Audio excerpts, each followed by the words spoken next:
I mean, you know how to spend $31 million a year in salary, and you can't figure out how to make up a $567 a month shortfall. This is a budget problem you cannot solve. You're an expert on financial statements, and you run a $2.6 trillion bank. I know you're good at numbers, and you've shared lots of opinions recently about how the U.S. should budget its resources, how families should budget their resources, and so I'd like to ask for your help on a problem. I went to Monster.com and I found a job in my hometown of Irvine at JP Morgan Chase. It pays $16.50 an hour, and so I wondered if I could, if you'd indulge me, when you do the math on this and you do the $16.50 out at 40 hours a week for 52 weeks a year, it comes out to an income of $35,070. Now this bank teller, her name is Patricia. She has one child who's 6 years old. She claims the one dependent after tax. She has $29,100. We divide that by 12. She rents a one-bedroom apartment. She and her daughter sleep together in the same room. In Irvine, California, that average one-bedroom apartment is going to be $1,600. She spends $100 on utilities.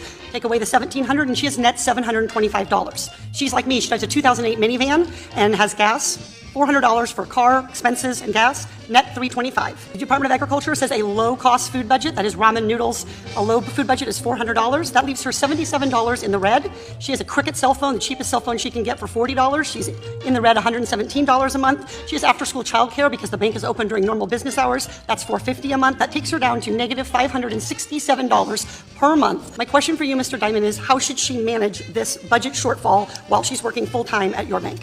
I don't know. I'd have to think about that. Would you recommend that she take out a JP Morgan Chase credit card and run a deficit? I don't know. I'd have to think about it. Would you recommend that she overdraft at your bank and be charged overdraft fees? I don't know. I'd have to think about it. So I know you have a lot I'd love to call up and have a conversation about her financial affairs and see if we can be helpful. See if you can find a way for her to live on less than the minimum that I've described. Just be helpful.